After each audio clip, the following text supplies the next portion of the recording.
ఫిలిప్పీ 2వ అధ్యాయం 5 నుంచి చూద్దాం. క్రీస్తు యేసునకు కలిగిన ఈ మనస్సు మీరునో కలిగి ఉండుడి. ఆయన దేవుని స్వరూపమును కలిగిన వాడై ఉండి దేవునితో సమానంగా ఉండుట విడిచిపెట్టకూడని భాగ్యమని ఎంచుకొనలేదు గాని మనుష్యుల పోలికగా పుట్టి దాసుని స్వరూపమును ధరించుకుని తన్ను తానే రిక్తునిగా చేసుకొనెను. మరియు ఆయన ఆకారమందు మనుష్యుడుగా కనపడి అనగా శిలువ మరణం పొందునంతగా విధేయత చూపిన వాడై తన్ను తాను తగ్గించుకొనెను. అందుచేతను పరలోకమందున్న వారిలో గాని భూమి మీద ఉన్న వారిలో గాని భూమి క్రింద ఉన్న వారిలో గాని ప్రతివాని మోకాలును యేసు నామమున వంగునట్లును ప్రతివాని నాలుకయు తండ్రి అయిన దేవుని మహిమార్థమై యేసుక్రీస్తు ప్రభు అని ఒప్పుకున్నట్లును దేవుడు ఆయనను అధికంగా హెచ్చించి ప్రతి నామమునకు పైనామమును ఆయనకు అనుగ్రహించింది. దేవునికే మహిమ కలుగును గాక. దేవుడు మనతో మాట్లాడును గాక. ఆదాము చేసినప్పుడు దేవుడు నేలమంటితో నరుని చేశారు. మనుషులు ఎలా పుట్టారో మనకు తెలుసు. దేవుడు ఆజ్ఞలు ఇచ్చి ధర్మశాస్త్ర ప్రకారం నడుచుకొని రావు అంటే అందరూ పక్క వెళ్ళిపోయారు. మనుషులందరూ ఆజ్ఞలు పాటించట్లా. ఇంకా లాభం లేదు, నేనే దిగి రావాలి, అసలు ఎలా నడవాలి, నా పిల్లలకి నేనే మాదిరి చూపిస్తాను.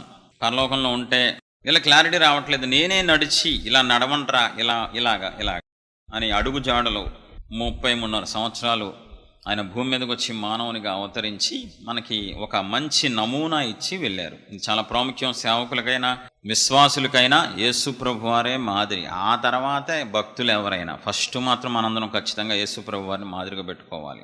ఇక్కడ పౌలు ఫిలిప్పీ సంఘాన్ని చెప్తున్నాడు, క్రీస్తు యేసునకు కలిగిన మనస్సు మీరును కలిగి ఉండుడి. ఇప్పుడు చూడండి, ఆ మాట చాలా ఆశ్చర్యంగా ఉంటుంది. దాన్ని ధ్యానిస్తే అర్థం అవుద్ది. యాక్చువల్గా క్రీస్తు యేసునకు కలిగిన మనస్సు సంపాదించుకోవాలని మీరు ప్రయత్నం చేయొద్దు అని రాస్తే బాగుండేది. ఎందుకని? ఆయన దేవుడు, భూమి మీదకి వచ్చినా దేవుడే మానవునిగా వచ్చారు. అలా రాసుంటే బాగుండేది. మీరు ఎప్పటికీ చేరుకోలేరు, మీరు ఎప్పటికీ అలా అవ్వలేరు అంటే బాగుండేది. కానీ ఇక్కడ చాలా ఆశ్చర్యంగా ఏముంటదంటే, క్రీస్తు యేసునకు కలిగిన మనస్సు మీరును కలిగి ఉండండి, ఆ మనస్సుతోనే మీరు జీవించండి అన్నప్పుడు చాలా ఆశ్చర్యంగా ఉంటుంది. దానికి ఎగ్జాంపుల్ చెప్తాను. ఈ లోకపు తల్లిదండ్రులు పిల్లలకి కండిషన్ పెట్టారనుకో, రాత్రి 10 తర్వాత వస్తే గేట్ ఇసేస్తాను, పొద్దున్నదాకా తీయండ్రా బాబు అని యవనస్తుడు పెట్టాడనుకో. ఇప్పుడు ఆ ఆజ్ఞ పాటించలేనివి పెడతారా, పాటించగలిగినవి పెడతారా? ఏదైనా సరే, నైటే కాదు, ఫుడ్ విషయంలో, బట్టల విషయంలో తల్లిదండ్రులు ఏమన్నా ఆజ్ఞలు పెట్టారనుకో, అవి చెయ్యగలిగినయే చెయ్యలేనివి పెడతారా? ఇప్పుడు తల్లిదండ్రులేమో పిల్లలకి చెయ్యగలిగిన ఆజ్ఞలు పెట్టి, ప్రాణం పెట్టిన దేవుడు చెయ్యలేని ఆజ్ఞలు ఇస్తారా మనకి?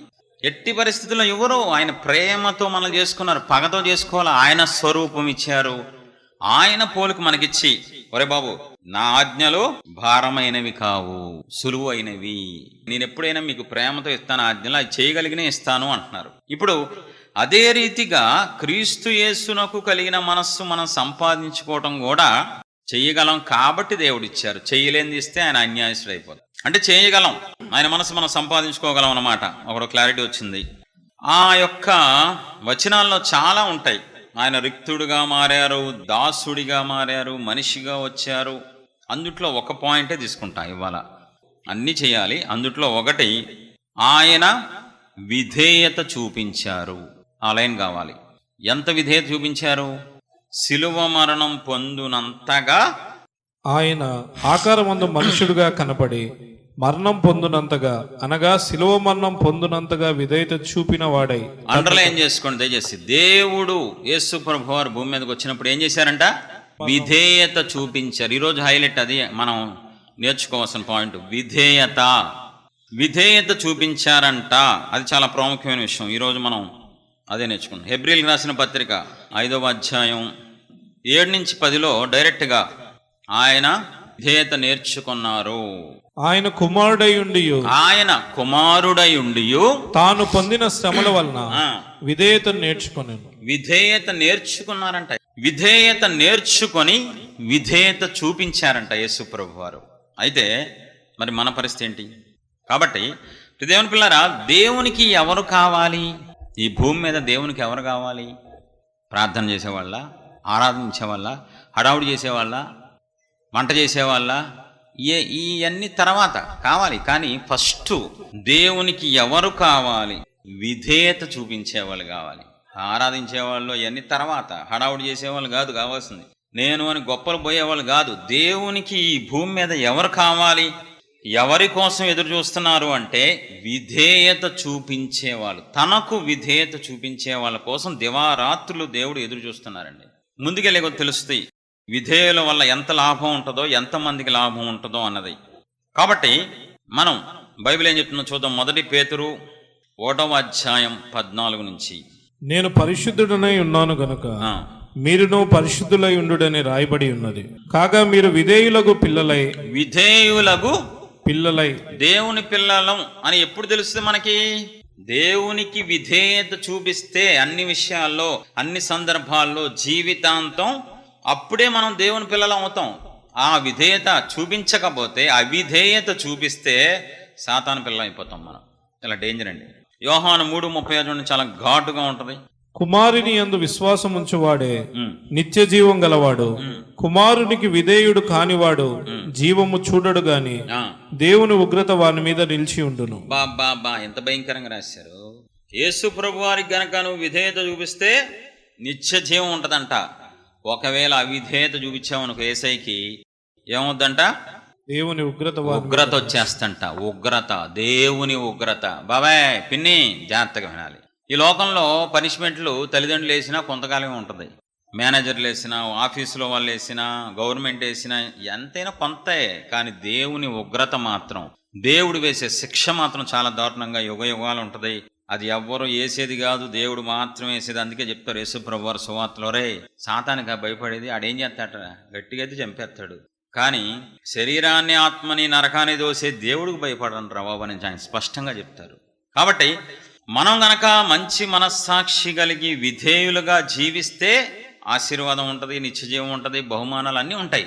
ఒకవేళ అహంకారంతో, గర్వంతో అవిధేయత చూపించామనుకోండి, ఖచ్చితంగా భూమి మీద నరకం చూపించి మళ్ళీ నిత్య నరకంలో దోషేస్తారు గ్యారంటీగా. 2 నరకాలు ఉంటాయి, చిన్న నరకం, శాంపిల్ నరకం, పెద్ద నరకం. దేవుని పిల్లరా, విధేయత చాలా ప్రాముఖ్యం, విధేయత చాలా అవసరమైంది. దయచేసి రోమా 5:19 చూద్దాం. ఏలయనగా ఒక మనుష్యుని అవిధేయత వలన అనేకులు పాపులుగా ఎలాగూ చేయబడిరో, అలాగే ఒకని విధేయత వలన అనేకులు నీతిమంతులుగా చేయబడుదురు. ఇది చాలా ఆశ్చర్యంగా ఉంటుంది. ఓకేనా? చెప్పింది అర్థమవుతుంది మీకు? ఒక మనుష్యుని విధేయత వలన అనేకులకి శిక్ష వచ్చిందంట. ఒకటికి ఒకటి కాదు. ఇక్కడ నా బాధ అంతా, రోజు నా బాధ ఒకటే. మీరు యాశాలేస్తే మీ వెనక జనాంగం పోద్ది. మీరు కరెక్ట్గా ఉంటే మీతో పాటు అనేక మంది ఆశీర్వాదం మీ చేతుల్లో ఉంది. ఇప్పుడు మీరు కరెక్ట్గా ఉంటే మీ కుటుంబం ఆశీర్వదించబడుద్ది, మీ వంశం ఆశీర్వదించబడుద్ది. ఒక్కరి ద్వారా. యోసేపు ఒక్కడే విధేయుడిగా ఉండడం వల్ల 70 మంది రాజభోగం అనిపించారు. ఒక మనుషుని అవిధేయత వల్ల అనేకులు పాపులైపోయారు. ఒక్కడి అవిధేయత, ఆదాము ఒక్కడి అవిధేయత వల్ల మొత్తం పాపులైపోయారు. ఇప్పటికీ ఆదాము స్వభావం మానవుల్లో కొన్ని వేల సంవత్సరాలైన రక్తంలోంచి వస్తూనే ఉందండి. కడపటి ఆదామైన యేసు ప్రభువారి ఒక్కరి విధేయత వల్ల సర్వలోకానికి రక్షణ వచ్చేసిందంట. ఎంతమంది ఈరోజు ఆశీర్వదించబడుతున్నారు యేసు ప్రభువారి పేరు చెప్పుకొని? ఆయన వల్లే, ఆయన ఒక్కరి విధేయత వల్ల, ఆయన ఒక్కరు చెప్పింది చెప్పినట్లు చేయటం వల్ల. ఏ స్థితిలో అయినా అవిధేయత అనేది చూపించకుండా ఆయన విధేయత చూపించడం వల్ల ఈరోజు ఆయన వలన ప్రపంచమంతా కోట్ల మంది ఆశీర్వదించబడ్డారు, పడుతున్నాయి ఉన్నారు. ఆదామును గుర్తుపెట్టుకోండి, కడపటి ఆదామైన యేసు ప్రభువుని గుర్తుపెట్టుకోండి. మీరు ఆదాములాగా ఉంటున్నారా, కడపటి ఆదాములాగా ఉంటున్నారా పరీక్షించుకోండి. ఇప్పుడు నేను సబ్జెక్టులోకి వెళ్ళిపోతాను. యేసు ప్రభువారు విధేయత చూపించారు. ఏ విషయాల్లో చూపించారు విధేయత? బైబిల్ ఏం చెప్తుంది? ఏ సందర్భాల్లో, ఏ విషయాల్లో ఎంతగా విధేయత చూపించారో కొన్ని మచ్చుగా ఎగ్జాంపుల్స్ చూద్దాం. షాక్ అయిపోతారు మీరు. లూకాసు వార్త 19వ అధ్యాయం 1 నుంచి చూద్దాం. ఆయన సంచరించుచు ఎరుకో పట్టణంలో ప్రవేశించి దాని గుండా పోవుచుండెను. ఇదిగో సుంకపు గుత్తదారుడును ధనవంతుడినైన జక్కయ్య అని పేరు గల ఒకడు యేసయ్య ఎవరో అని చూడగోరెను గాని పొట్టివాడైనందున జనులు గుంపు కూడి ఉండుట చూడలేకపోయాను. అప్పుడు యేసయ్య ఆ త్రోవను ఉండెను గనుక అతడు ముందుగా పరిగెత్తి ఆయనను చూచుటకు ఒక మేడి చెట్టు ఎక్కెను. యేసయ్య ఆ చోటికి వచ్చినప్పుడు కన్నులెత్తి చూచి, జక్కయ్య త్వరగా దిగుము, నేడు నేను నీ ఎంట నుండవలసి ఉన్నదని అతనితో త్వరగా దిగుము, నేడు నేను నీ ఇంట ఉండవలసి ఉన్నదని అతనితో చెప్పగా, ఒరే సుబ్బారావు మీ ఇంటికి వెళ్దాం పదా అంటానా? మీ ఇంటికి ఇవాళ రావాల్సి ఉన్నది అంటానా? నేను ఆ రావాల్సి ఉన్నది అనగానే ఆడు నన్ను ఇలా చూస్తాడు. ఏమైందిరా నీకు, తేడా ఏమైనా ఉందా? ఏమంటాం మనం? పదరా బాబాయ్ ఇంటికి వెళ్దాం, పదరా బయటికి వెళ్దాం. మరి ఇక్కడ యేసుప్రభు వారు వింతగా మాట్లాడుతున్నారంటే, నేడు నీ ఇంట ఉండవలసి, అదేంటండి నేను వస్తాను పదా, నన్ను తీసుకెళ్తావా, ఇలాంటి పదాలు వాడాలి. కొత్త పదం ఒకటి వాడుతున్నారు. నేడు నీ ఇంట ఉంటాను అంటలా, వస్తాను అంటలా, రానా అంటలా. చాలా జాగ్రత్తగా ధ్యానించాలి బైబిల్ని. ఉండవలసి ఉన్నది, ఉండవలసి ఉన్నది అంటే ఎవరో చెప్పినట్టు, ఎవరో వెళ్ళమన్నట్టు. ఇప్పుడు సుబ్బారావు, అరే పదరా సుబ్బారావు మీ ఇంటికి వెళ్ళమన్నారు అంటే ఎవరో చెప్పినట్టు. నేను నాకు నేనుగా వెళ్తే నేను వస్తాను, పద వెళ్దాం. కానీ ఇక్కడ యేసు ప్రభు వారు వచ్చారు, చూశారు, జక్కయ్య త్వరగా దిగిరా, నేడు నీ ఇంట ఉండవలసి ఉన్నది. దీనికి ఇది మర్మం. ఇక్కడ ఆన్సరు, ప్రశ్న ఎక్కడ ఉంది చూద్దాం. మార్క్స్ సువార్త 1వ అధ్యాయం ప్రశ్న ఉంటుంది, దానికి లింక్ అన్నమాట. ఇచ్చడ కొంత అచ్చడ కొంత ఉంటుందని బైబిల్లో ఉంది, అది ఏరుకోవాలి మనం. మార్కు 1:34-35. ఆయన నానావిధ రోగముల చేత పీడింపబడిన అనేకులను స్వస్థపరిచి అనేకమైన దయ్యములను వెళ్ళగొట్టెను. అవి తన్ను ఎరిగి ఉండినందున ఆయన ఆ దయ్యములను మాట్లాడనీయలేదు.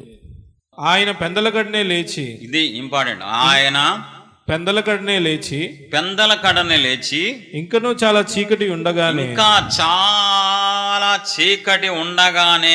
బయలుదేరి అరణ్య ప్రదేశంలోకి వెళ్ళి అక్కడ ప్రార్థన చేయుచుండెను. బా, ఇది మనకి సంబంధం లేని విషయం కదా, అస్సలు మనకి ఇష్టం లేని, సంబంధం లేని విషయం. ఆయన తెల్లవారుజామున ఇంకా చీకటి ఉండగానే ఆయనున్న రూమ్లోనో ఆయనున్న ప్రదేశంలో మోకరించలా. ఎక్కడికి వెళ్తున్నారు? అదే రూమ్లో మోకరించండి రా బాబు అంటే, పొద్దున్నే లగాల అన్నయ్య, పొద్దున్నే మేము ఉద్యోగం చేస్తున్నాం, మేము బిజినెస్ మ్యాగ్నెట్స్. ఆయన ప్రాణం పెట్టకుండా, నీ ప్రాణం కాపాడుకుంటే అసలు ఆ బాధ ఉండేది కాదు. సమూయేలు నిద్రపోతున్న సమూయేలు లేపారండి. చిత్తం ప్రభు అన్నాడు పిల్లోడు చిత్తం ప్రభు అన్నాడు. ఈరోజు దున్నపోతులాగా ఉన్నారు మీరు. చీకటి, ఇంకా చాలా చీకటి ఉండగానే అరణ్యానికి నడుచుకుంటూ వెళ్ళి, మరి ఏదో వీడియోలో చూపిస్తున్నారు, మరి మనకు యెరూషలేంలో ఆయనంట ఒక కాలవ దాటి పొద్దున్నే లేచి నీళ్ళల్లో తడుచుకుంటూ వెళ్ళి తడి బట్టలతో ప్రార్థన చేసేవాళ్ళంట యేసు ప్రభు వారు. నీకు అంత కష్టం లేదు, ఇప్పుడు అంత ఇబ్బంది ఏం లేదు, నీ రూమ్లో కూర్చొని చేసుకోవచ్చు. కానీ కష్టం. ఆయన ఇంకా తెల్లవారుజాము అవకముందే చీకటిగా ఉండగానే అరణ్య ప్రదేశానికి వెళ్ళి తండ్రితో ఏకాంతంగా గడిపి యేసు ప్రభు వారి ప్రార్థన యాతన, తండ్రి ఏం చేయాలి ఈరోజు, నేను నా షెడ్యూల్ ఇవ్వండి, నేనేం చేయాలి ఈరోజు, ఎక్కడికి వెళ్ళాలి, జక్క ఇంటికి వెళ్ళాలా నేను, అలాగే చిత్తం, ఓకే డన్, చిత్తం ప్రభు డన్. పొద్దున ప్రార్థనలో ప్రతిరోజు ఇది తన వాడుక చొప్పున 3.5 సంవత్సరాల పరిచర్యలో ఆయన ఇదే చేశారు.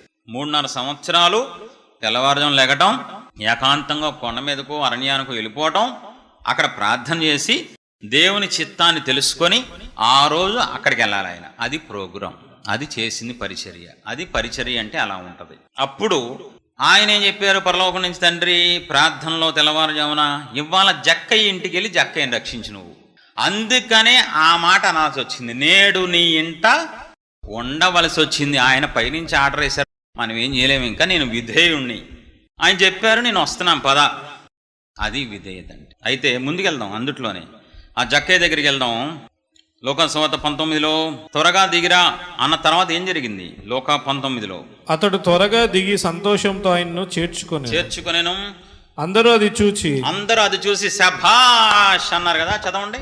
ఈయన పాపైన మనుషుని యొద్ద బస చేయ వెళ్ళనని చాలా సనుక్కునిరి. యేసు ప్రభు వారిని అంట సనుక్కున్నారంట. ఏ నిజంగా దేవుని కుమారుడేనా? ఈయన తెలీదా ఆ జక్కయ్య గాడు తేడాగాడని, జక్కయ్య గాడు వేస్ట్ ఫిల్ అని తెలీదా? మరి ఏంటి వాళ్ళింటికి వెళ్తాడేంటి? తెలుసు, వాళ్ళు సనుక్కుంటారని తెలుసు, అన్నీ తెలుసు ఆయనకి. తెలిసి ఆ పైనుంచి ఆర్డర్ వచ్చింది, ఎవరిని లెక్క చేయదు నువ్వు జక్కయ్య ఇంటికి వెళ్ళి అనగానే, అలాగే ప్రభువా, చిత్తం ప్రభువా. సొనుగుతారని తెలుసు. ఇప్పుడు నిన్ను ఎవరన్నా సొనుగుతారని తెలిసి నిన్ను తిడతారని తెలిస్తే పరిచయకి వెళ్తావు నువ్వు? చచ్చిన వాళ్ళు ఆ రోడ్డు వదిలేసి ఆపోజిట్ రోడ్డుకి వెళ్ళిపోతావు నువ్వు. నా దేవుడు నా రక్షణ అయితే అలా చేయలే. ఆయన్ని సొనుగుతారని తెలుసు, జక్కయ్య ఇంటికి వెళ్తే బయటకు వచ్చేటప్పుడు కిందకి పైకి చూస్తారని తెలుసు, అవమానిస్తారని తెలుసు. అన్నీ తెలిసి తండ్రికి విధేయత చూపించి తండ్రిని సంతోషపెట్టారండి. రెండో సందర్భాన్ని చూద్దాం. యోహాను 11:3. అతని అక్క చెల్లెండ్రు, ప్రభువా ఇదిగో నీవు ప్రేమించువాడు రోగి అయి ఉన్నాడని ఆయన వద్దకు వర్తమానం పంపి. ఒక మనిషి గబగబా వచ్చాడు. చాలా జాగ్రత్తగా సన్నివేశం ఒకసారి జ్ఞాపం చేసుకోండి, జాగ్రత్తగా. అర్థం కాదు కదా మీకు బైబిల్. యేసు ప్రభు వారు శిష్యులతో అక్కడ ఉండగా గబగబా వచ్చి, అయ్యా మరియా మాత వాళ్ళ ఇంటి దగ్గర నుంచి వస్తున్నాను, ఒక మాట చెప్పన్నారు, వాళ్ళ తమ్ముడు చావు బతుకుల్లో రోగం వచ్చిందయ్యా, సర్లే నువ్వు వెళ్ళిపో. వస్తానల్లా. వాళ్ళు ఏం ఎక్స్పెక్ట్ చేశారు? వెంటనే వచ్చేస్తారు, రోగం వచ్చింది కదా గబగబా వచ్చేస్తారని చెప్పి. ఈయన మాత్రమే వస్తానంటలా. శిష్యులు కూడా ఈయన కొంపదీసి తేడానా, పద్దాక వాళ్ళ ఇంటికి వెళ్ళారు, మమ్మల్ని కూడా తీసుకెళ్లారు, వారానికి 1-2 సార్లు వాళ్ళ ఇంటికి దర్శించారు. అప్పుడేమో అన్నిసార్లు వాళ్ళ ఇంటికి వెళ్ళి ఇప్పుడేమో రోగం వస్తుంటే వెళ్ళరేంటి? శిష్యులు లోపల ఖచ్చితంగా తేడాగా అనుకుంటారు. ఆ మరియా మార్త అప్పుడే తర్వాత కూడా అంటారుగా, నువ్వు వచ్చుంటే బాగుండేది, నిన్ను పిలిచినప్పుడు బాగుండేది, నువ్వు వస్తే బాగుండేది, నేను పిలిచినా రాలేదు. ఎన్ని పాఠాలు పాడింది మార్త? పాడిందా? ఇప్పుడు వాళ్ళు అనుకుంటారు, వీళ్ళు అనుకుంటారు, శిష్యులు పక్కనే ఉన్న వాళ్ళు నన్ను చీ అంటారు. ఏది పట్టించుకోవాలా. పైనుంచి ఆయనకి ఆర్డర్ రాలా. ఆయన వెళ్ళమంటేనే వెళ్ళాలి, ఆయన చెప్పలేదు కాబట్టి వెళ్ళాలి. అప్పుడు అవమానాలు వస్తాయి. శిష్యులు మనసులో అనుకుంటారు, కొంతమంది అడిగేస్తారు, కొంతమంది పద్దాక వెళ్ళినోడివి ఇప్పుడేంటయ్యా నువ్వు తేడాగా ఉన్నావు, అవసరం లేనప్పుడేమో పద్దాక మరియాల ఇంటికి వెళ్ళావు, అక్కడ పద్దాక ఉపచారం చేయించుకున్నావు, భోజనం పెడితే తిన్నావు, ఇప్పుడేంటి రోగం వస్తే వెళ్తలేదు, నేను వెళ్ళను. ఏమొచ్చింది? పైనుంచి ఆర్డర్ రాలేదు, నాకు చెప్పలా, నేను వెళ్ళను. ఎంత కమిట్మెంట్ అండి బాబు. విధేయత మరుమాట చెప్పదు. విధేయతలో ప్రశ్నలు ఉండవు, విధేయతలో అనుమానాలు ఉండవు. ఆయన చెప్పారు, మనం చేయాలి, ఆయన చెప్పారు, నేను చేయాలని. అది కష్టమైన, నష్టమైన, అవమానాల పాలైన, దెబ్బల పాలైన ఆ మాట ఉంటుంది. భలే ఆశ్చర్యంగా ఉంటుంది. శిష్యులతో పిలిచి అంటారు, పదండి మనం యోదయాకి వెళ్దాం. అక్కడ కొడతారయ్యా మిమ్మల్ని, రాళ్ళేసి కొడతారు. ఆ మాట చూడండి, రాళ్లతో కొడతానికి సిద్ధంగా ఉన్నారు, అయినా వెళ్దామంటావేంటి? తప్పదు, ఆయన వెళ్ళమన్నారు. ఆ కమిట్మెంట్ అర్థమవుతుందా? యేసు ప్రభు వారు విధేయత నేర్చుకున్నారు. ఫిలిప్పీలు రాసిన దాంట్లో ఆయన విధేయత చూపించెను.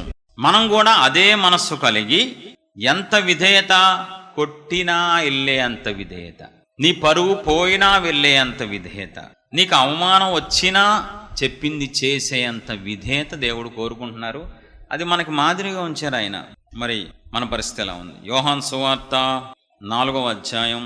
ఇంకో సందర్భంలో ఫస్ట్ జక్కయ్య సందర్భం చూసాం, లాజర్ సందర్భం చూసాం, ఇప్పుడు సమరయ స్త్రీ. యోహాను 4:4 చూద్దాం. ఆయన సమరయ మార్గమున వెళ్ళవలసి వచ్చెను గనక యాకోబు తన కుమారుడైన యేసేపుకి ఇచ్చిన భూమి దగ్గరనున్న సమరయలోని సుకారన ఒక ఊరికి వచ్చెను. అక్కడ యాకోబు బావి ఉండెను గనక యేసయ్య ప్రయాణం వలన అలసి ఉన్న రీతినే ఆ బావి యొద్ద కూర్చుండెను. అప్పటికి ఇంచుమించు 12 గంటలు ఆయన. నన్ను కదిలించిన పాయింట్ ఏంటి చెప్పనా? అలసి ఉన్న రీతిన, అలసిపోయారంట ప్రయాణంలో. ఆయన శరీరంతో ఉన్నారు, ఆయన మహిమలో లేరు, మానవునిగా ఉన్నారు. ఆయన అలసిపోయింది ప్రాణం. మనలాంటి మనిషి కాబట్టి, అది నిజం కాబట్టి, మనిషి కాబట్టి అలసిపోయారు. దేవుడైతే అలసిపోరు. అలసి ఉన్న రీతిన అబ్బా బాగా నిప్పులు చెత్తనారా శిష్యులరా. కాలినడక, మనలాగా కారులు వ్యాన్లు లేవు ఆయనకి. కాలినడకనే గ్రామాలు, కాలినడకనే పట్టణాలు ఆయన సువార్త ప్రకటించారని చదివితే పిచ్చి లెగిసిద్ది నాకు. సృష్టికర్త కలుగునుగాక అంటే ఎంత సృష్టి కలిగిపోయింది. కాలినడకతో వెళ్ళటం ఏంటండి బాబు? అలిసిపోయారంట. మిట్ట మధ్యాహ్నం 12 గంటలు, మిట్ట మధ్యాహ్నం 12 గంటలు టైం కూడా రాస్తుంది బైబిల్. అలిసిపోయారంట, బాగా శరీరం సహకరించట్లా. ఆ టైంలో సమరయ స్త్రీ వచ్చింది. పొద్దున ఆర్డర్ వచ్చింది, ఒరే ఈరోజు నీ పని ఏంటో తెలుసా? ఒక పాపాత్మురాలు పచ్చి వ్యభిచారిని రక్షించాలి నువ్వు. అలాగే ప్రభు మాటిచ్చారు పొద్దున. చివర్లో మీ చిత్తమే నెరవేరును గాక అని యేసు ప్రభు వారు తండ్రికి మాటిచ్చి బయలుదేరారు. మధ్యాహ్నం 12 అయింది, అలిసిపోయారు, మాట్లాడే ఓపిక లేదు. ఆ టైంలో కూడా అలిసిపోయిన, మిట్ట మధ్యాహ్నం అయినా ఆకలేస్తున్నా కూడా ఆయన అన్ని పక్కన పెట్టి తండ్రికి విధేయత చూపించి ఒక పచ్చి వ్యభిచారిని రక్షించి, అదేంటి ప్రభు వ్యభిచారిని రక్షించాలి, నోర్మి చెప్పింది చేయి, పైనుంచి ఆర్డర్స్. చూడండి, ఆయన 3.5 సంవత్సరాలు నాకు నేనుగా ఏం మాట్లాడట్లేదు, నాకు నేనుగా ఏ పని చెయ్యట్లేదు అని ఈ పదాన్ని ఎక్కువ వాడుతూ ఉంటారు. తండ్రి నాకేం చెప్పారో అదే చేస్తున్నాను, తండ్రి నన్ను ఎక్కడికి వెళ్ళమన్నారో అదే వెళ్తున్నాను, ఆయన ఏం చేయమంటే అదే చేశాను. చివరికి ఒక మాట ఉంటుంది, చాలా భయంకరమైన మాట. అపోస్తలుల కార్యం 8:32 చూద్దాం. అతడు లేఖనమందు చదువుచున్న భాగం ఏదనగా, ఆయన గొర్రెవలే వదకు తేబడెను, బొచ్చు కత్తిరించు వాని ఎదుట గొర్రెపిల్లకి ఏలాగో మౌనంగా ఉండునో అలాగే ఆయన నోరు తెరవకుండెను. మౌనంగా పైనుంచి తన వాడుక చొప్పున, మళ్ళీ గుర్తు చేస్తున్నా, చాలా చీకటి ఉండగానే తన వాడుక చొప్పున తెల్లవారుజామున ప్రార్థనకి వెళ్తే ఈరోజు నిన్ను గోము మీద కొడతారు, నువ్వేమనకూడదు. నీ మొహం మీద కాండ్రించి ఉమ్ములేస్తారు. ఒకళ్ళు కాదు, చాలామంది సైనికులు వాళ్ళు ఉమ్ములేస్తారు. నువ్వేమనకూడదు, మౌనంగా ఉండాలి. చిత్తం ప్రభు. మీకు తెలుసా ఆ ప్రార్థన, విన్నారా, చదివారు ఎప్పుడన్నా? తండ్రి, మీ చిత్తం అయితే ఈ గిన్నె నా యుద్ధ నుంచి తొలగించు, అయినను నా చిత్తము కాదు మీ చిత్తమే నెరవేరును గాక. ఉమ్మేస్తారు, ఏం తప్పు చేయకపోయినా, అయినా భరించాలి నువ్వు. అలాగే ప్రభు, అలాగే తండ్రి. అది విధేయత అంటే. విధేయత అంటే ఏసీ కారులో తిరగటం కాదు. విధేయత అంటే సన్మానాలు చేయించుకోవడం కాదు. కష్టాల్లో, శ్రమల్లో, వ్యతిరేక పరిస్థితుల్లో, మనసుకు నచ్చకపోయినా, మనసుకు ఇష్టం లేకపోయినా మాట్లాడమన్న వాళ్ళతో మాట్లాడాలి, వెళ్ళమన్న చోటకి వెళ్ళాలి, చెప్పిన పని సంతోషంగా చేయాలి. అది విధేయత అంటే. చూడండి ఒకసారి, జక్కయ్య దగ్గర అందరూ సొనుగుతారని తెలుసు, అయినా ఆయన విధేయత చూపించి వెళ్ళినట్లు కనబడుతుంది. లాజరు విషయంలో అందరూ చీ అంటారు, పద్దాకా వాళ్ళ ఇంటికి వెళ్ళి ఇప్పుడు రోగం వస్తే వెళ్ళవేటరా బాబు, నువ్వెక్కడ దొరికేవరా అని శిష్యులు అనుకుంటారు. అయినా ఆయన సమయం వచ్చేదాకా, తండ్రి చెప్పేదాకా వెళ్ళలేదు. సమరయ స్త్రీ అక్కడ శిష్యులు వచ్చే లోపల మాట్లాడేశారు. శిష్యులు ఏమనుకుంటారేమో, ఆడావిడితో మాట్లాడితే ఏమని అనుకుని చేస్తారేమో ఈ శిష్యులు, మనుషులు కదా అసలే, అయ్యేం పట్టించుకోవాలా. నేను నా తండ్రి పొద్దున్న చెప్పారు సమరయ స్త్రీని రక్షించమన్నారు అని అలిసి ఉన్న టైంలో శరీరం సహకరించకపోయినా ఆయన తండ్రి చిత్తం నెరవేర్చారు, విధేయత చూపించారు. చివరికి కొడతారు, ఉమ్ములేస్తారు, మొల్ల కిరీటం పెట్టి నిన్ను నొక్కుతారు, అయినా నువ్వు మౌనంగా ఉండాలి, ఏం మాట్లాడద్దు అని పైనుంచి వచ్చిన ఆర్డరు. అలాగే మీరు ఏం చెప్తే నొప్పి వస్తుంది, భరించు, నొప్పి రాకుండా ఉండదు. మనసుకి నొప్పి వస్తుంది, భరించు. శరీరానికి నొప్పి వస్తుంది, భరించు. అన్ని రకాలుగా నువ్వు భరించు. అలా విధేయత చూపించారు కనుక తండ్రి ఏం చేశారు, పరలోకమందు కానీ భూలోకమందు కానీ ఆయన నామాన్ని హెచ్చించి అందరూ ఆయన ఎదుట మోకాళ్ళు వేసేలాగా ఆయన్ని హెచ్చించారు. మనం కూడా విధేయత కలిగి జీవించాలని యేసు ప్రభువు మనకు మాదిరి ఉంచిపోయారు. ఆయనే అంత విధేయత చూపిస్తే, ఆయన దేవుడు, మనకి అంత అవసరం, దేవుడితో మనకి ఎంత పని ఉంది. దేవుడు లేకపోతే మనం బతకలేము. రేపు పరలోకం తీసుకెళ్లేది దేవుడే, నిత్య నరకానికి ఆయన తోసేయగలరు. మరి ఆయనకి విధేయత చూపించకుండా నాకు నచ్చినట్టు చేస్తాను, నాకు నచ్చినట్టు జీవిస్తాను అంటే ఒకప్పుడు చేసింది అదే కదా. ఒకప్పుడు మన జీవితమే, మన జీవితంలో మన చిత్తమే జరిగింది, మనం దేవుడికి అవిధేయులుగా జీవించాం ఒకప్పుడు. అందుకే కదా నరకానికి వెళ్ళే అవకాశం వచ్చింది. అగ్నిగుండానికి ఎందుకు వెళ్తున్నాం మనం? అవిధేయులుగా ఉన్నాం కాబట్టి. ఇప్పుడు అంత కష్టపడి అవిధేయులైన మన కోసం ఆదాము చేసిన పాపం వలన అందరూ అవిధేయులై, పాపులై, శాపులై మరణానికి వెళ్ళే మనల్ని తప్పించింది ఎందుకు? రక్తం ఇచ్చి విధేయులుగా మారతామని. కనీసం అప్పటి నుంచైనా సగం జీవితం అయినా దేవుడికి అప్పగించుకొని పూర్తి విధేయత చూపిస్తే దేవుణ్ణి సంతోషపెట్టి ఆశీర్వాదం పొందుకుంటామని. కానీ ఈ రోజుల్లో ఎంతమంది దేవునికి విధేయులుగా ఉన్నారు? సీనియర్స్ అని చెప్తారు, ఆరాధికులు అంటారు, హడావుడి చేస్తారు, ఓవర్ యాక్షన్ చేస్తారు. దేవునికి విధేయులు ఎంతమంది? మీరేమంటారు? యేసు ప్రభు వారు కాబట్టి విధేయ చూపించారు, అది దేవుడు కాబట్టి అంటారు. కాబట్టి ఇద్దరు మనుషులను కూడా చూపిస్తాను, నీలాంటి నాలాంటి పాపులను చూపిస్తే ఇద్దరిని. అపోస్తుల కార్యం 26:19. కాబట్టి అగ్రిపరాజా, ఆకాశం నుండి కలిగిన ఆ దర్శనమునకు నేను అవిధేయుడును కాక. చాలు. అగ్రిప్ప రాజా, ఒక రాజుగారు ఎదుట అపోస్తులైన పౌలు స్టేట్మెంట్ ఎలా ఉంది తెలుసా? రాజుతో, ప్రైమ్ మినిస్టర్తో కాదు, ఒక దేశాన్ని పరిపాలించే మహారాజుతో ఏమంటున్నాడు తెలుసా? అగ్రిప్ప రాజా, ఒకానొక రోజు దమస్కులో నేను పిచ్చి పిచ్చి ఆశలు వేద్దామని వెళ్తూ ఉండగా దేవుడు నన్ను దర్శించారు. ఒరే, చేసింది చేయాలి కానీ నోరు మూసుకొని నువ్వు వెళ్తే పట్టణానికి నేను చెప్తాను ఏం చేయాలో. వెళ్ళారు.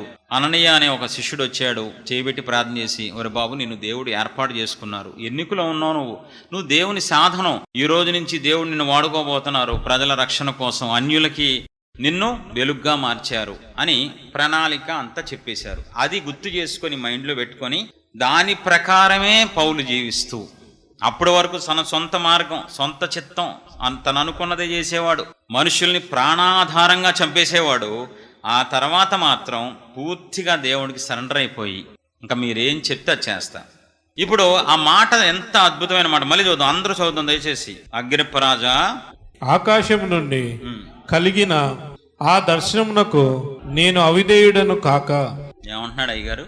దేవుడు నాకు ఒక దర్శనం చూపించారు, నాకు ఒక ప్రణాళిక ఉంది, దేవుడు నన్ను పిలుచుకున్నారు, నేను ఆ దర్శనానికి అవిధేయుణ్ణి కాక విధేయుడుగా ఉండి, ఆయన ఎక్కడికి వెళ్ళమంటే అక్కడికి వెళ్ళి, సాక్ష్యం చెప్పమంటే సాక్ష్యం చెప్పి, దెబ్బలు తినమంటే దెబ్బలు తిని ముందుకెళ్తున్నాను. మీ అందరినీ దేవుడు బహుశా రోడ్ల మీద తిరగడానికి అనుకుంటా దేవుడు పిలిచింది, మీకు విడుదలిచ్చి మీ ద్వారా ప్రజలకి విడుదలవ్వాలని దేవుడు సంకల్పం.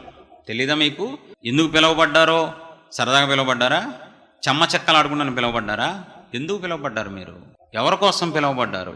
ఒకటి, మీరు లోకంలో శాపంలో ఉండగా మీరందరూ విడుదల పొందుకొని మీ ద్వారా అనేక మంది, మీ బంధువులు స్నేహితులు నశించిపోయే వాళ్ళు అనేక మంది మీ ద్వారా విడుదల పొందాలని ఒక సంకల్పం చేత దేవుడు పిలుచుకున్నారు. మరి ఆ సంకల్పానికి విధేయత చూపిస్తున్నారా?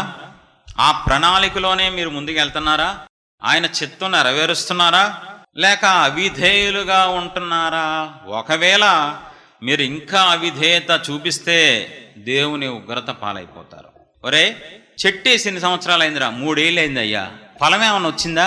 అబ్బే, నరికి పారే. భూమి సారం ఎందుకురా వేస్ట్, నీళ్ళు ఎందుకురా వేస్ట్, ఎరువులు ఎందుకురా వేస్ట్? అవిధేయత నీకు అలవాటైపోయింది. వినటం వెళ్ళటం, ప్రసంగాలు వినటం వెళ్ళిపోవటమే కానీ అసలు నేను ఎందుకు పిలువబడ్డాను, నేను ఏం చేయాలి, దేవుని ఉద్దేశం నా పట్ల ఏంటి, నేను దేవునికి అవిధేయతగా ఉన్నానా విధేయుడుగా ఉన్నానా?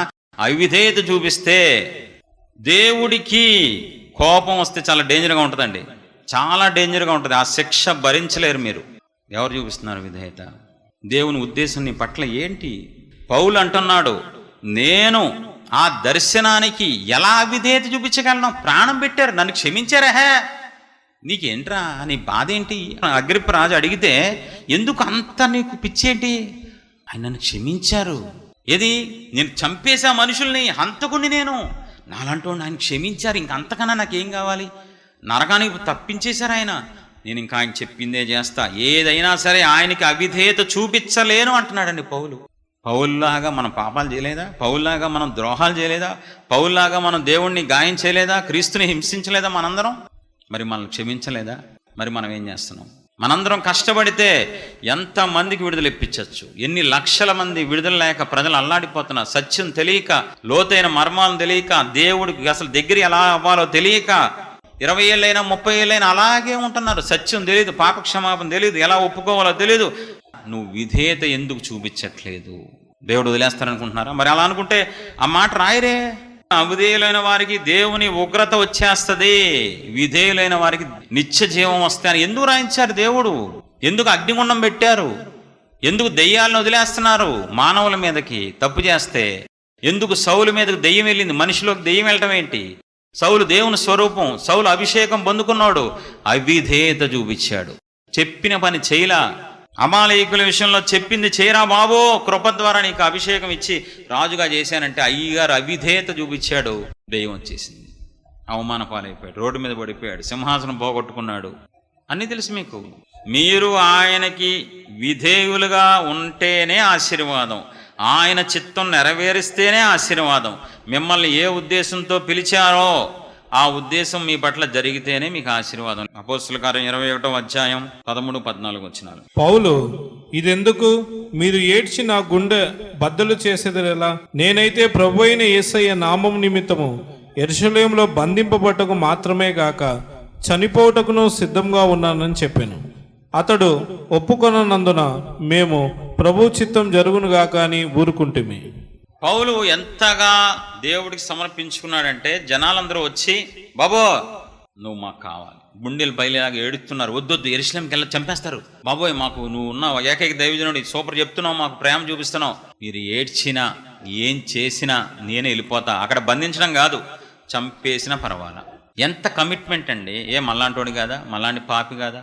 కానీ దేవుడికి కమిట్ అయిపోయాడు, దేవుని ప్రేమకు శిరస్సు వంచేశాడు జీవితాంతం. మీరు ఏం చెప్తే చేస్తా ప్రభు, పర్వాలేదు, తన్నవాడు. అందుకే అలాగా విధేయత చూపించాడు కాబట్టే ఒక హంతకుడిని ఈరోజు జ్ఞాపకం చేసుకుంటున్నాం మనం. ఒక కూనికోరు రాసిన పుస్తకాలు, పత్రికలు చదువుతున్నాం. ఎందుకని? ఒకప్పుడు అవిధేయుడు, తర్వాత విధేయుడుగా మారిపోయాడు. పూర్తిగా విధేయతగా దేవుడికి అప్పగించేసుకున్నాడు. విధేయత ఎక్కడికి వెళ్ళినా ఏం చెప్తే అది. చూడండి ఒక మాట, అపోస్తలుల 23:11, ఆ రాత్రి ప్రభు అతని యొద్ద నిల్చుండి ఆ, ధైర్యముగా ఉండుము, యెరూషలేములో నన్ను గూర్చి నీవేలాగు సాక్ష్యం ఇచ్చితివో ఎలాగిచ్చితివో అలాగున రోమాలో కూడా సాక్ష్యం యెరూషలేములో ఇయ్యవలసినదని. ఇచ్చావు. సూపర్ రా. మరే పౌలు నిన్ను నిజంగా ఎన్నుకున్నందుకు ఆనందంతో నాట్యం ఆడుతుందిరా నా మనస్సు. ధైర్యంగా బలి చెప్పేస్తున్నావురా. రాజుల దగ్గరికి కూడా బలి మాట్లాడాలి. అసలు బలే నచ్చేవరా. అరే నువ్వు యెరూషలేములో చెప్పావు కదా, ఈసారి రోమాలోకి వెళ్ళి చెప్తావా? చెప్తాం ప్రభు. ఎక్కడికైనా వెళ్తాం ప్రభు, మీరు చెప్పాలే కానీ ఎక్కడికైనా అంటే పౌలు అసలు విధేయత ఉంటుందండి. తన్నులు తిన్నా, చెరసాల్లో వేసిన, రాళ్లతో కొట్టినా మధ్యలో మాత్రం ఆపల. పరిచర్యలో ఒక నింద వచ్చినా, ఒక మాట వస్తే ఇంక అయిపోయింది. పరిచర్య లేదు, దేవుడు లేదు. ఎవ్వడండి దేవుడు? ఎందుకు చేయాలి నేను? మరి నీకోసం ఆయన ఎందుకు ఉమ్ములు భరించాలి? నీ ముళ్ళ కిరీటం ఆయన ఎందుకు భరించాలి, ధరించాలి? ఆయన అవి గుర్తు చేసుకోరు. దేవుడి రాజ్యం కట్టడానికి పిలిచారు మిమ్మల్ని. మీ ఆయుష్ పొడిగించింది ఆయన ప్రజల కోసం. శిష్యుల్ని దెయ్యాన్ని ఎల్లగొట్టకపోతే తండ్రి వచ్చి, అయ్యా ఏం శిష్యులయ్యా బాబు అనగానే, నువ్వు నా శిష్యులు అంటావరా, భస్మమయ్యోను గాక అల్లా. ఒరే ఇటారా ఇటండి, సిగ్గులేదరా మీరు అవిశ్వాసులారా. అరే ఏడుతున్నాడు రా తండ్రి, అధికారం ఇచ్చాను కదరా, వరాలు ఇచ్చాను కదరా, సిగ్గులేని బతుకు. సొంత ఏర్పాటు చేసుకున్న శిష్యులనే విడిచిపెట్టలేదు, ఇంక మనల్ని విడిచిపెడతారు? ఆయన పిలిచింది ఎందుకు? ఆయన రాజ్యం కోసం, ఆయన ప్రజల కోసం. ఆ రోజు నుంచి ఈ రోజు వరకు శిష్యుల్ని, అప్పటి నుంచి ఇప్పటి వరకు మనందరినీ పిలుచుకుంది మన కోసం మాత్రమే కాదు, మన ద్వారా, మనల్ని బట్టి అనేక మంది రక్షించబడాలి. నిష్ప్రయోజకులను చూస్తే ఆయన కోపం వస్తుంది. కష్టపడకుండా ఉండే వాళ్ళని చూస్తే ఆయనకి రగిలిపోద్ది. ఆయనే కష్టపడ్డారు భూమి మీదకి వచ్చి. నువ్వేంటి సుఖానికి అలవాటు పడి? దేవుని కంటే సుఖానుభవం కలిగిన వాళ్ళు ఎక్కువైపోయారంట అంత్యకాలంలో. నువ్వు కూడా అంతే, సుఖానికి అలవాటు. ఫోన్ చూసుకోవడానికి, ఫోన్ పట్టుకోవడానికి అలవాటు పడిపోయింది. మంచం మీద పడుకుంటానికి పేషెంట్ లాగా శరీర సుఖానికి అలవాటు పడిపోయావు. బాధ్యత కలిగి, భారం కలిగి, ఇది నా భాగ్యం, నాలాంటి చెడిపోయిన దానికి, చెడిపోయినోడికి దేవుని పనిచేసే భాగ్యం దొరికిందని కన్యలతో ఆయన పాదాడు, నన్ను కూడా వాడుకోండి ప్రభు ప్లీజ్ అయ్యా అనాల్సింద నువ్వు. నాకేం పని లేనట్టు ఎవరు నశించిపోయా, నీ ఇంట్లో వాళ్ళే చచ్చిపోతున్నారు, నీ ఇంట్లోనే ఉన్నారు అన్యులు. ప్రేమ లేనివాడు వ్యర్థుడు. చివరి మాట చెప్పి మేము ముగిస్తాం. ఒకని అవిధేయత లోకమంతా పాపులవడానికి కారణమైతే, ఒకరి విధేయత లోకమంతా రక్షించబడిందంట. విధేయతలోనే ఉంది ప్రియ దేవుని సంగమ ఆశీర్వాదం అంతా. ఒక వ్యక్తి విధేయత చూపిస్తే ఆ ఒక్క వ్యక్తే కాదు, ఒక జనాంగం ఆశీర్వదించబడిద్దని వాక్యం చెప్తుంది. ప్రియ దేవుని పిల్లారా, మనందరం ధన్యులం. దేవుడు మనకి మాదిరిగా ఉన్నారు. బైబిల్లో భక్తులు మనకి మాదిరిగా ఉన్నారు. మనం కూడా విధేయత కలిగి ఉన్నాం. విధేయతలోనే ఉంటుందండి ఆశీర్వాదం, విధేయతలోనే ఉంటుంది. అది ఒక్కరికి కాదు, మనతో పాటు మన జనాంగానికి, మనతో పాటు ప్రపంచానికి ఆశీర్వాదం వచ్చేస్తాడు. అటువంటి కృప దేవుడు మనకు అనుగ్రహించునుగాక.